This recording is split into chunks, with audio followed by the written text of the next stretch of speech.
Cities 92.9, the news and talk of Bloomington Normal. Thanks so much for joining me. We have some very special guests in studio, Vaydym, and we have Tom. And let me try Tom Roth and Kulinchenko. Yes, exactly Kulinchenko, right. Yes. Okay, so we have Vaydym. You did perfectly. Kulinchenko and Tom Roth. So Tom Roth, first off, let's talk a little bit about Can Do Kids International, Tom. I want to get an idea of what that is here locally, because that's the local element to this is Can Do Kids International through you. And then Vaydym, he travels back and forth from Ukraine, was born in Ukraine, from Ukraine, and he travels back and forth. And you guys are working with a network of ministries and churches. Tell me about Can Do Kids International. Okay, Can Do Kids started right here in Central Illinois in 2007. The purpose is to help kids experience God's love by empowering their communities to meet their most basic needs. And it started basically with Bible clubs in churches, starting in Central Illinois and spreading out from there. In 2013, a large church with about more than 3 million people in 2000, or denomination, more than 2,000 churches, asked to bring the program to Kenya, Africa. And we started with Bible clubs there, but when we got there, the needs for food, for water, the basic needs were, I mean, they have a saying, you can't preach to a kid that's passed out. And so the program shifted a lot to basically find where the needs were and how we could help meet them. So water systems in Kenya, at least from a dollar standpoint, is the biggest thing that we do.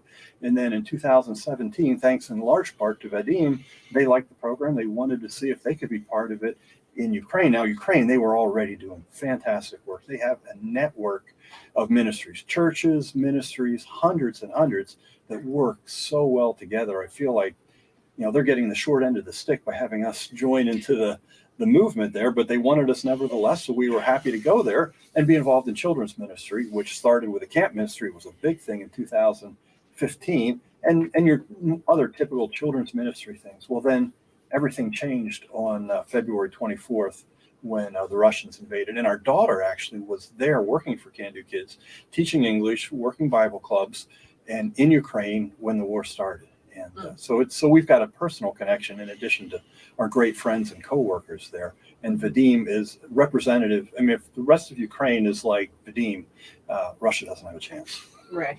Russia doesn't have a chance. I love it. Vaydym, he's joining me here. And folks, this is a chance for us to really try to understand from the perspective of a Ukrainian, somebody who goes there. And Vaydym, tell me like your traveling schedule and what that kind of looks like and what you do day to day for Can Do Kids International and with your network of ministries and churches.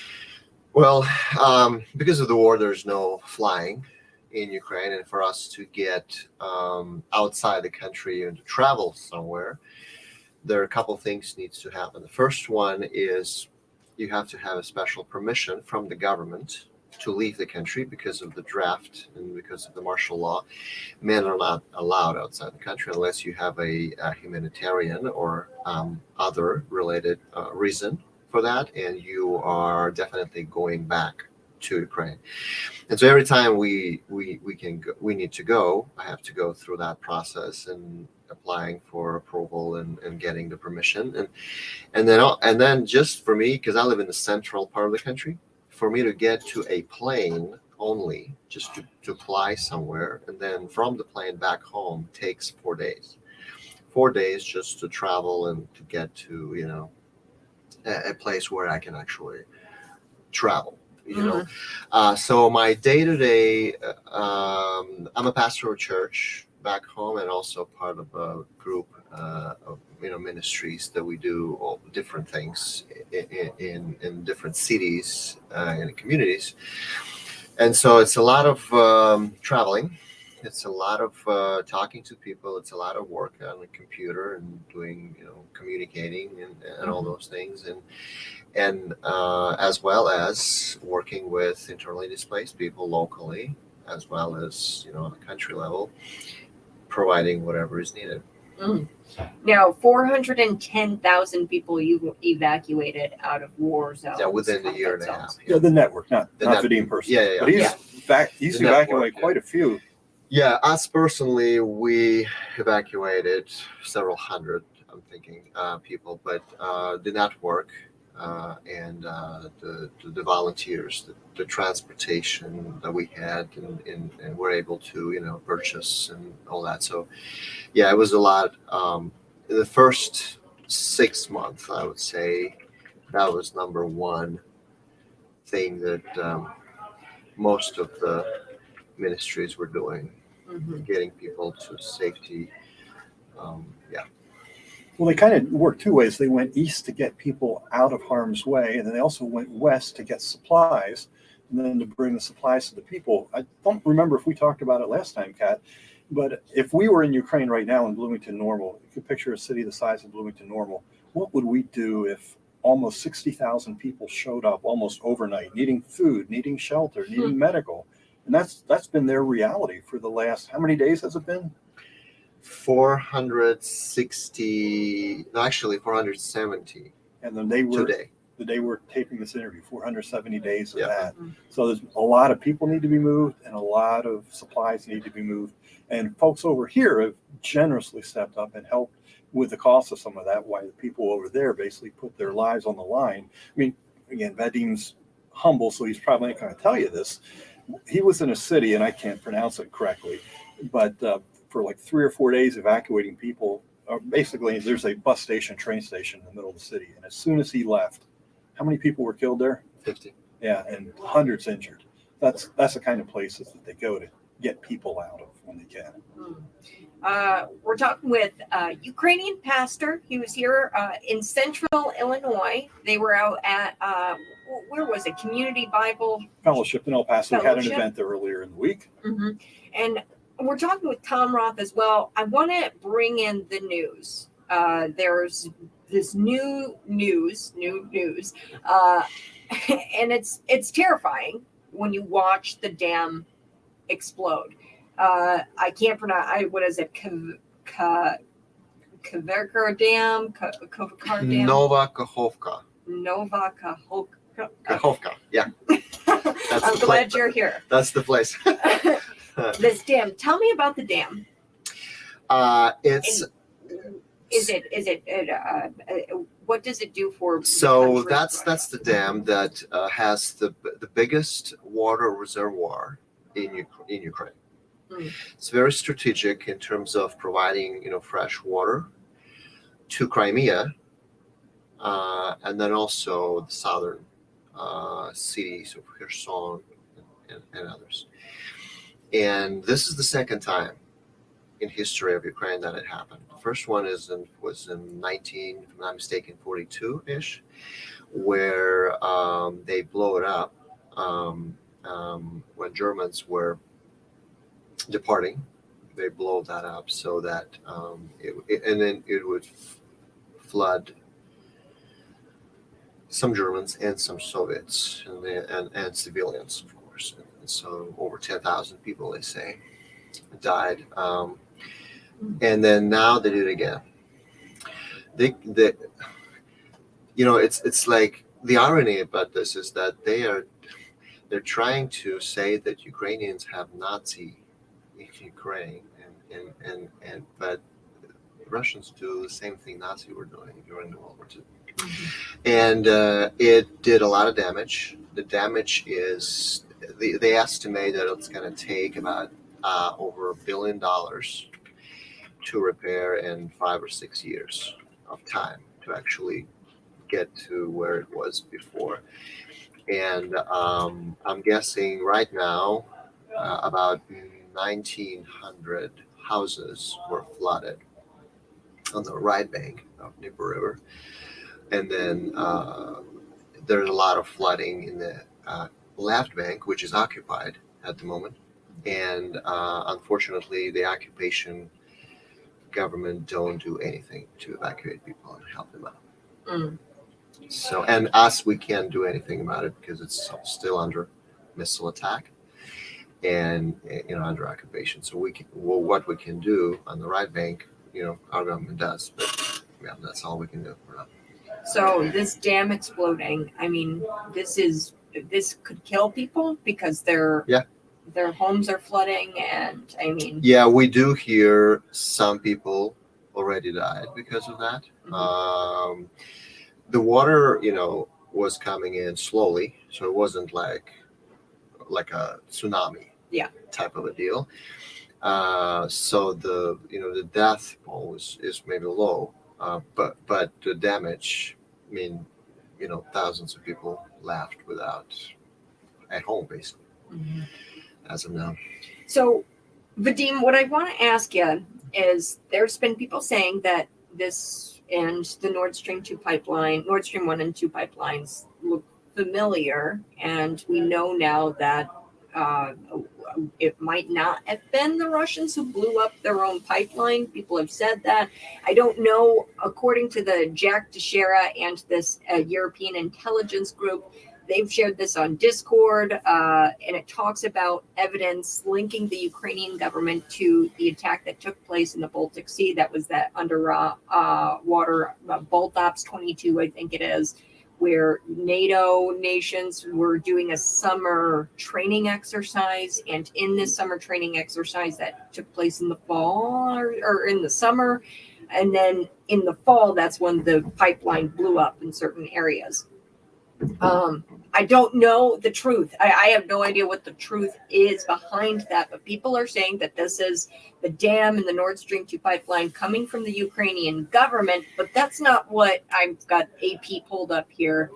The Ukrainian officials are saying. The Ukrainian officials, at least in the dam scenario, have said that it was the Russian forces blowing up this dam. So tell me about, this, it's just info wars, I feel. It's just constant, like, is this true? Is that true? Is this true or is that true? And it's like, do we come out and say that the Russians did this? Or do we wait for intelligence communities to say otherwise? Or the intelligence community is lying?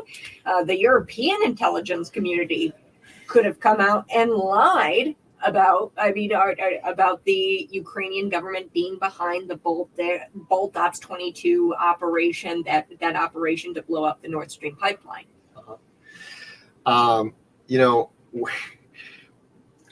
It's in those circles, lying is probably part of a job description kind of thing.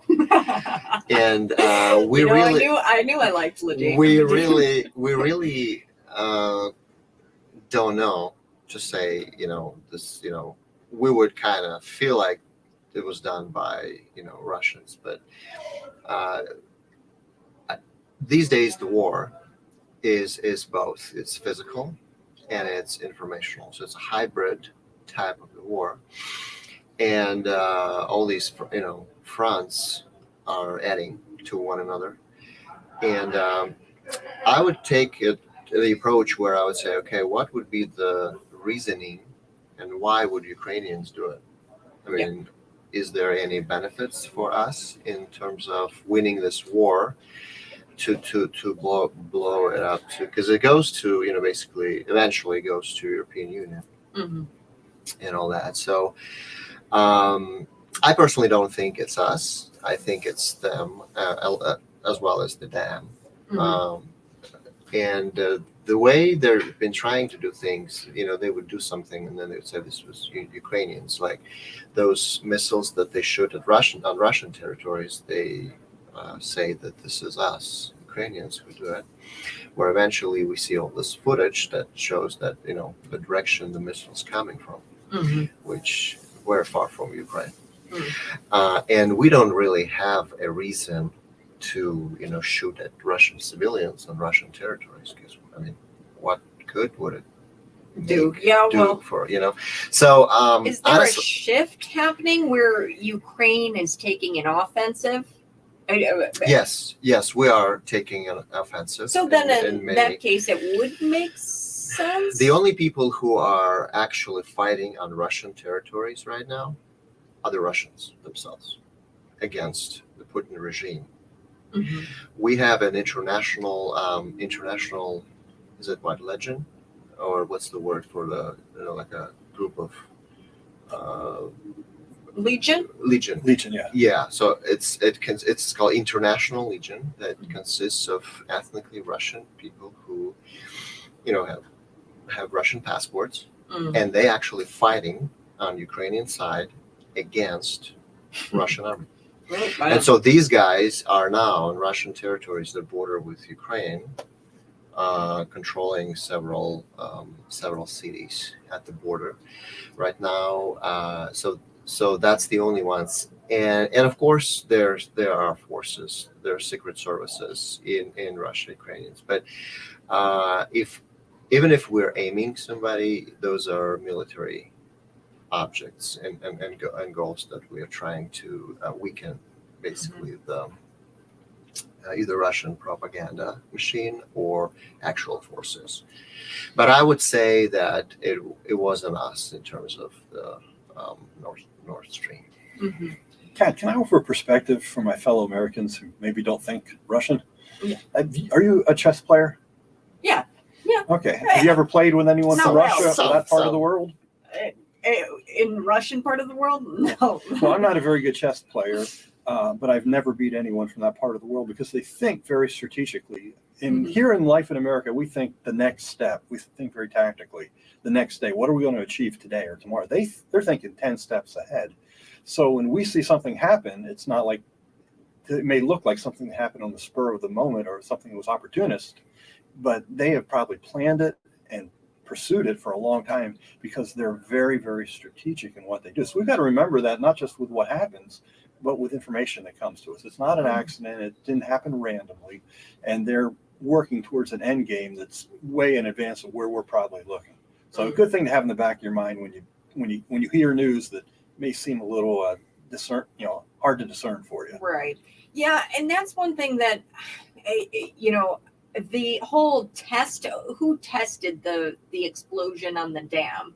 Was it the Ukrainians who performed a test on the explosion of the dam? No, what happened was, as they kind of see what happened, you cannot destroy a dam with a missile, as Russians say that we shoot several missiles. And it's just physically impossible. The dam is too strong for a couple of missiles and all that. So our president in the fall of 2022 was giving a speech, and he said that the Russian actually put explosives inside that dam at that time. It was October, I think, of 2022. And so the way it blew up basically shows that it was done from the inside. And the power that needed to blow it up, it can't just come from the outside. And so they put a lot of explosives inside, and intelligence, say that. And then probably the reasoning for that was they are very afraid of our counteroffense. And they thought that, doing that, it would slow us down or, ruin the plans. But for now, our government says that it's not going to do, anything strategically in terms of counteroffense. So, but we have evidence that say that it was explosive that was put in there by Russians because it's occupied territories. Internal, yeah. So it's internally placed there because it's occupied by Russians. Russian forces are there, yeah. Mm-hmm. Now, one thing I wanted to shift gears and talk about: we have a GOP primary contender. His name is Mike Pence, right?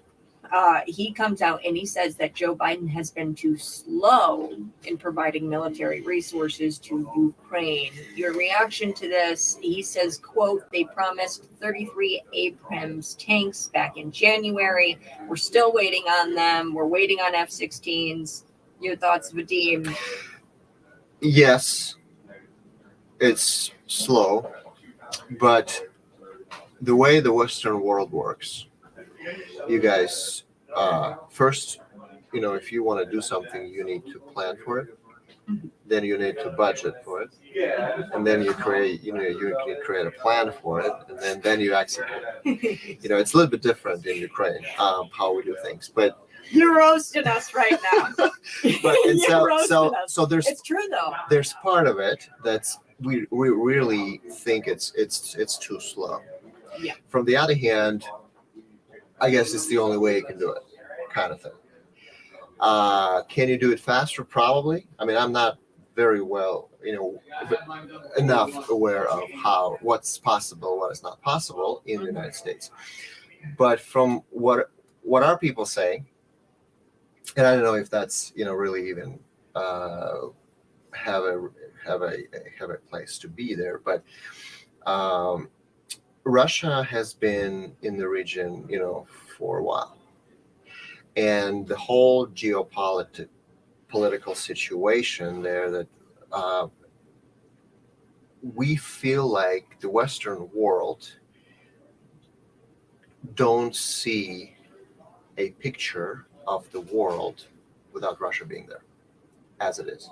So that they haven't figured out how to build international, politics, how to kind of build a security if Russia is not there. There's no picture, because nobody believed that we would stand. They gave us like 3 days or 7 days, and everybody, all the Western community, believed that we would fail and Russia will take over. And so when that didn't happen, and all these experts were wrong, obviously, then they started thinking, okay, this is a new reality we haven't been ready for, kind of thing, and what to do. And so from our perspective, just humanly speaking, we would love for our partners to be faster, because every day we fight, we lose people, and it's deaths and civilians and military. But I understand from the other hand that you can do this much only, and then also a lot of what is being given is being produced. It's not like you have a storage of those all this weaponry that you can just take it and send. A lot of it is just not there, and they're producing all these equipment, things, and all those things. So so yes, I would agree as a Ukrainian with that. We would love for them to do it faster, but I also realize that reality is sometimes the system works the way it just can't be this fast. You're listening to Cities 92.9, the news and talk of Bloomington Normal, and I have a Ukrainian pastor in here, and he is just incredible, Vaydym Kulinchenko, and then we also have Tom Roth from Can Do Kids International, and we've been chatting about Ukraine and this news about the dam exploding. Now, a couple of other things I wanted to ask about were just you in general. How did you wind up becoming a pastor? Your background, and why get into this? I mean, there's a lot of other people in the world who would start nonprofits, who have started nonprofits, who have fundraised. Why you? Why Vaydym? It's a good question. So I'll try to do the short version. Okay. So I grew up in Central Asia. I grew up in Kazakhstan. I joke about this, but I say that I think Soviet Union invading Afghanistan for my birthday, because my dad was Ukrainian and he was in the military, and my mom is Russian, but she lived in Central Asia. And so when this whole thing started with Afghanistan in 1979, I think, when they invaded, and there was a war for 10 years, he was stationed there. And so they met, and that's how I was born. So I grew up in non-Christian home. So I never really have anybody, talking about God to me and all those things. But my grandparents, my mom's side, were Christians, and I was just observing their lives. Seeing how they were living, and then so growing up, I had this couple of, my philosophy on religion was there was God, and for me, sometimes I would confuse him with Zeus from Mount Olympus, because I liked Greek mythology a lot, and I was reading all these stories about Odyssey and all that, and then also I kind of had this understanding that he knew my thoughts. And so that was all my beliefs at that time. And then when we moved to Ukraine, we ended up meeting Christians. And in about a month from that, I realized the most important thing. Jesus Christ died for my sins. And he gave his life so that I would live, and he gave everything that he had so that I would have a future. And that basically melted my heart, and I gave my life to him. And since then, I've been serving. How old were you at that time, Vaydym? 16. 16. I was 16 at that time. And since then, I mean, never regret it, you know. And I really believe that the reason we're here is to redeem this world, and whatever it means to redeem, you know, restore, help, support. That's the mission that God gave to His church. Yeah. To be His representatives on this earth. So yeah, and I would do it 100 times more if I'm I glad needed you're to. doing it. Yeah. Be more Christ-like, right? Do as Christ does. That's the whole goal, right? Yeah. I mean, I'm getting choked up here because it's just like, here you are doing God's work, and you're doing it. You're trying to restore hearts, minds, right, that are completely broken. These people. You guys were telling me a little bit about it earlier in the week. Things that Ukrainians are going through. So I'm sure you have a lot of firsthand reports, firsthand stories about things that people go through. And you don't have to give me names or anything, but is there something that sticks out in your head when I say firsthand story, or a story that was shared with you as a pastor in Ukraine? And, you know, maybe if one of the 410 people that your network has evacuated from these combat zones. Tell me a little bit about maybe one story, or, you know, maybe just a generality of what people go through with fleeing these places. Well, of course, people, you know, Ukrainians are traumatized in all areas of life, but things that we see happening, and there are a lot of, you know, God stories. I'm just trying to pick the one that would not take a lot of time and just be like a highlight. A lot of times when we work with military and through our partners, the chaplains and all that, a lot of times we hear these testimonies where, you know, you would have a Russian soldier trying to shoot a Ukrainian soldier, and his machine gun is jammed. Sometimes you would have things like, you know, the military say, we don't know what happened. It shouldn't be this way by all the laws of the war, but it happened. The stories of God saving people from, there was a missile hitting the house, getting into the apartment actually, and not blowing up. Not blowing up? The missile didn't blow up. Yeah, it just kind of ended up. We have stories where volunteers would be evacuating people from the city that was on the front line. And, you know, they hear and actually see these explosions happening. And then they have this, you know, mine, basically, you know, that they throw, hitting the ground probably 300 feet from them, and it's not blowing up.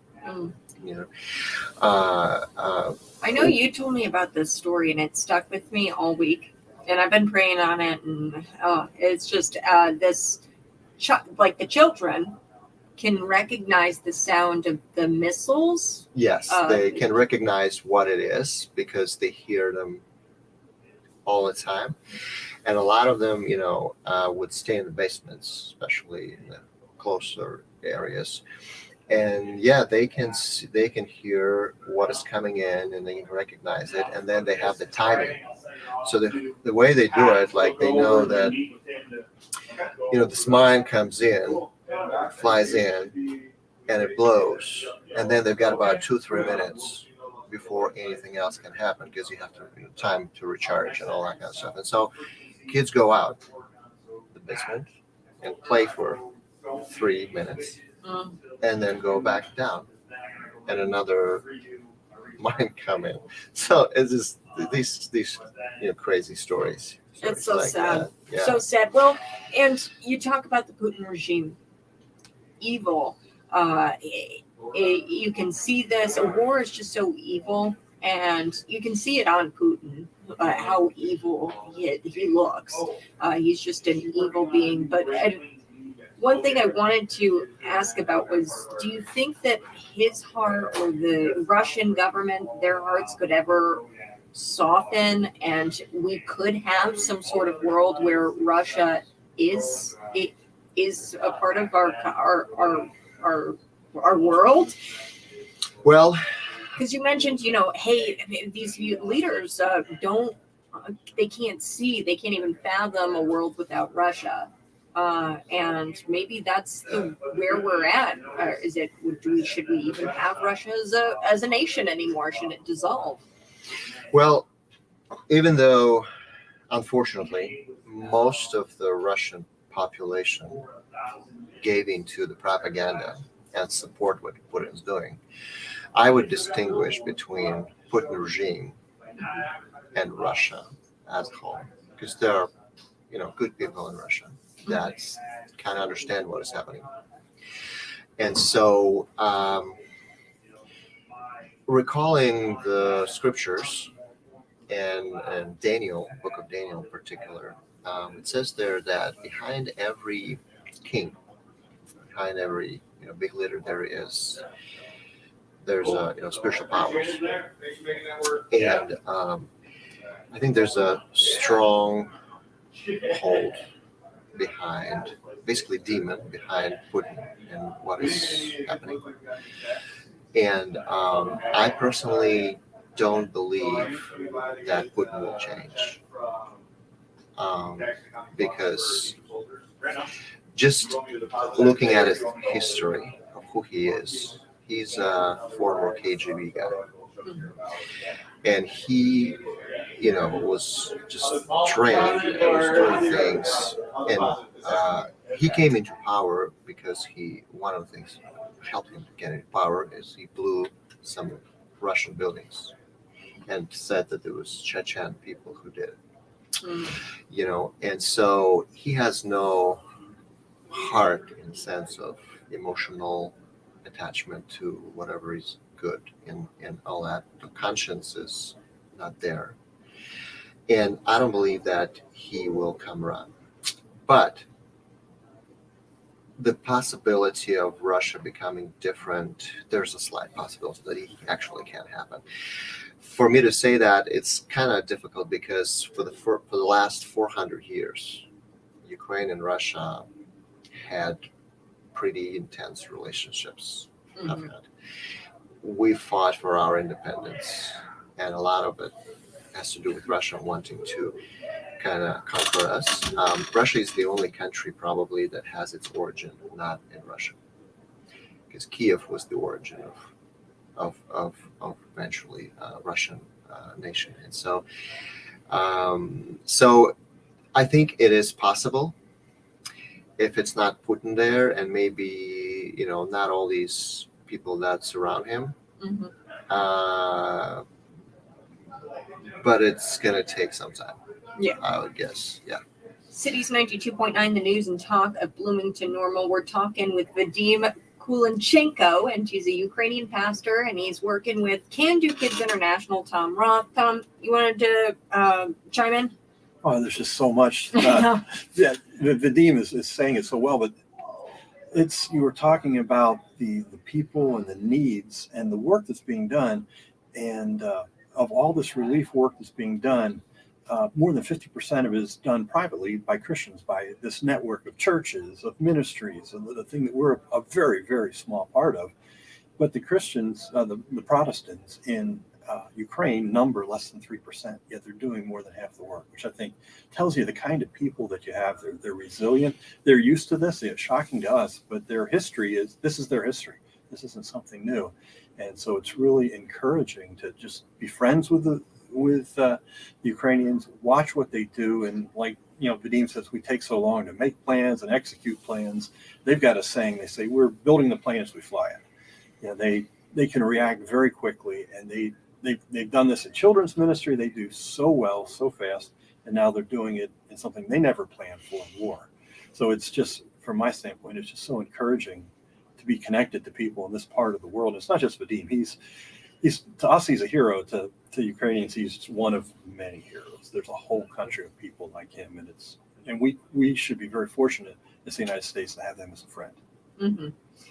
All right. Well, we're getting close to break, but Vaydym, Tom, I so do appreciate you coming in studio and talking with me. But I do want to also ask, how can we help? Is there a way that this community can help? Where do we go to find out more? Well, you talked about it being spiritual warfare. I think the first thing we can do is pray. Mm-hmm. Prayer isn't something we do before we do the work. Sometimes it is the work. So I would encourage people to pray. We always have information up at our website, candokidsinternational.org, and we update that from time to time. So you could go there, look at what's happening. We'll have needs posted there. We'll probably be leading a trip there next summer. Yeah. So we're always looking for people. It might be medical people. Particularly, we're looking for counselors, people that can work with pastors over there to help them counsel and help these children that have been so damaged by the war. Or people who can, with the help of a translator, could do that. We may do some physical, building renovation kind of work with churches, homes. There's so many needs. It's at this point, PTSD is a lot of soldiers who come back and families and just husbands and wives and relationships. I do want to say I'm really grateful, and we are, speaking from Ukrainians, I'm grateful. We're grateful to all these people who prayed for us, and we believe that because of those prayers, we're still Ukraine, because we saw God move in miraculous ways and making things that just unbelievable, and I believe that it's because of many people all around the world prayed for us. So I guess that's and then also if anybody want to be involved in that work, which endless. There's a endless bucket of need over there. We would love to start conversation about that in whatever way we could do it. Can I give a shout out to the people of Central Illinois? There is a really neat thing happening in Central Ukraine that's been inspired by visits to here in our area, in your listening area. A ministry group called Community Well in El Paso and a pie and cake coffee shop in Gridley called Common Grounds. Ukrainians have visited them, and it's inspired them to basically right now, because people, their background, their ethnicity is tied up with the Orthodox Church. So a lot of people will not go into a church that's not Orthodox, even if that's where the help is that they need, the food, the medical, whatever. So the churches are trying to figure out, how can we get the help to people that won't come into the church? Well, they want to make community organizations where you can help people in every way possible that's not part of the church, it's outside the church. And the two organizations that I mentioned have inspired something they're building in Vaydym's hometown called Common Grounds Community Center. Again, getting the name, swiping the name from the great place up in Gridley. And it'll be Vaydym actually, you were with our daughter when she was in the U.S. They just went there for coffee, and it's like, this place is great, the things that are happening here. Mm-hmm. And it inspired them, and they're building a ministry center, a help center based on that. And again, the inspiration comes from Central Illinois. We had an event recently, and people gave money to help with that too. We'll put more information about that up on our website for anyone that wants more, but it's a neat local connection. It's just Central Illinois doing their part. And we invite your listeners to be a part of that. Mm-hmm. Yeah, Common Grounds. I've never made my way out there, but I've heard great things about their coffee, and it's amazing. So they started something here to help Ukrainians fleeing? No, just the visits from the Common Grounds, which is okay. And also Community Well, which is a network of ministries in El Paso of all the churches that provide food, clothing, meet needs, inspired them to do something similar outside the church. So locally we started an NGO. Mm-hmm. We call it Grounds Center. Common Grounds, yeah. And that was a part of our work in the community to bring good into the community by providing best services in town, I guess, and a place for people to come and get help and just have good time. Because you made a point, even though your town with the refugees now is 15,000 plus people, if you just wanted to go out and have coffee other than going to a pizza shop, there'd be no place to just get together and have a little meeting or a little Bible study or whatever. In addition to a million other things, you will be able to do that when Common Grounds Community Center in Kamyka, Ukraine, Cherkasy region is done. Oh, well, and Vaydym, I didn't even ask you about your church. So do you have a physical church in Ukraine? Yes, I have. I've been in that church for over 20 years. I actually came to Christ in that church, where I met my wife at that church, and my father-in-law was a senior pastor at the time. So yeah, we are about 110 people in the city of 10,000 before the war. And we, on a monthly basis, work with about 300 families who moved into our town. So that's just shy of 1,000 people. 1,000 people. About 1,000 people. We try to provide help wherever we can, find. Because ourselves. Because they're moving all from eastern, southern side into different places, but a lot of them settled in our town. Because people had relatives, or they just ended up, or somebody told them, and so our church has been working in that ministry field for basically since the war started, and so every month we're trying to help 1,000 people with different needs, from just a basic food supply to a place to stay. And so let me make mention of their church. The last time I was there, their basement looked like a church basement here. A lot of Sunday school rooms where you'd have a group of 10 to 20 people having Sunday school. Now it looks like dormitories where you'll sleep, have shower rooms because of all the people. The first night you had 35 people. Basically, you put them in the church because you had to get them out of the hot zones and get them safety and get them out of the weather and get them fed. And so the churches, and not just his church, all the churches have stepped up to do that. And it's so cool. So if you go there, the bottom of the church doesn't look like a church anymore, but it's being used to share Christ's love with people that have a great need. And now this basement is used as a bomb shelter for the local school that is across the road from us. And whenever there's an air raid alert, the elementary school kids just go down there and they stay until it's over. And so this is another way we can serve our community. It's just so amazing because that's never happened. That's never happened in my lifetime, right? And it's so hard for me to wrap my head around. Could you imagine being having the air sirens? We have these stupid sirens, and I hate them. The tornado ones? Well, no, those ones are actually helpful, right? The stupid Tuesday, the first Tuesday of every month. Well, the story behind that was, so I'm here with my wife, and we, and it's just as a woman, she is more emotional about this whole situation, and so on Tuesday, when this whole siren started, and you can hear that in El Paso, Illinois as well. Our house is near the siren. And so the first thing she does, she calls me and she goes, "What's happening?" Because, in our country, it means that there are some planes shooting missiles at us. And I'm going, well, that's okay. That's a tornado test kind of a deal. But yeah, it was tough. But she was scared. Yeah. Oh, yeah. Wow. Yeah. Well, I've been with Ukrainians. When we were in Germany a few months ago, and some of them were able to come out, and we established some relationships with German churches and Ukrainian churches. And for these Ukrainians, it was their first time out. We were in Leipzig, which is East Germany, and we're near an airport. So you hear airplanes flying over from time to time, something we never think of. But you could see the people just tense up, and the PTSD on them just from hearing the sound of an airplane. Just think, man, what has their life been like when you never know? And like that, something could happen. I caught myself one time when I came to U.S.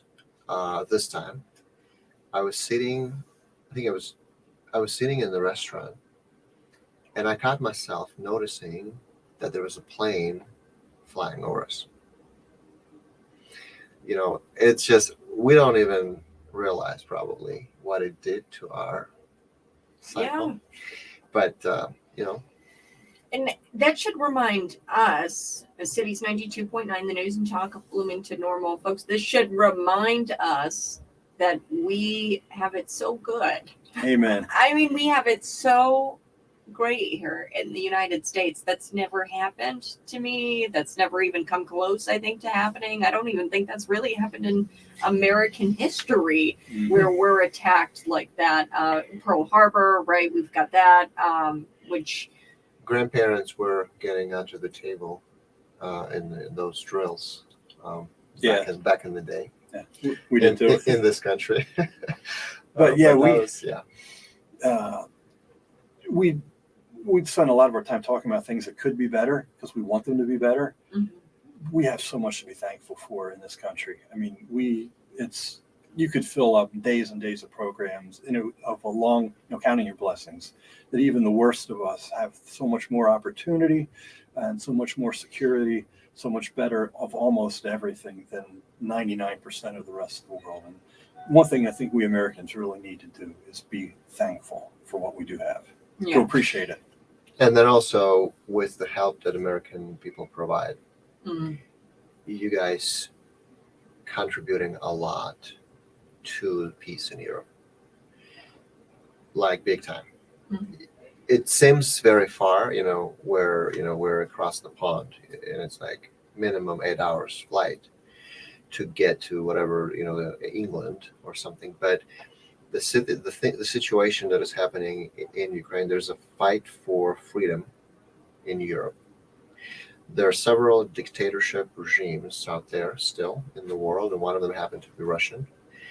And the war is basically a fight not only for Ukrainian independence, but the whole, region and peace and stability in that region. So you playing a significant role, by praying, giving, going, helping in all areas. So thank you for what you're doing, Kat, to let your listeners know this is a great work that you're doing too.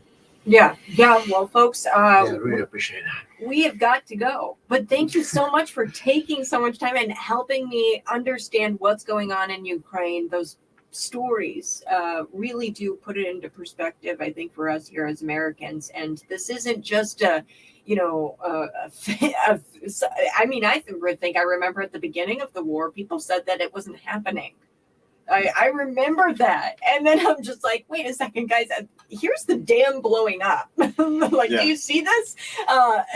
Do you see the dam blowing up? So it's happening, folks, where there's things moving in this war-torn country. And Vaydym and Tom are trying to help those in Ukraine. We've got to go. But thank you guys so much. You guys have a great rest of your day. Thank you so much, Kat. We'll be back on the other side. This is Cities 92.9. All right. Woo. We need to get you over there, do some live remotes from. Live remote.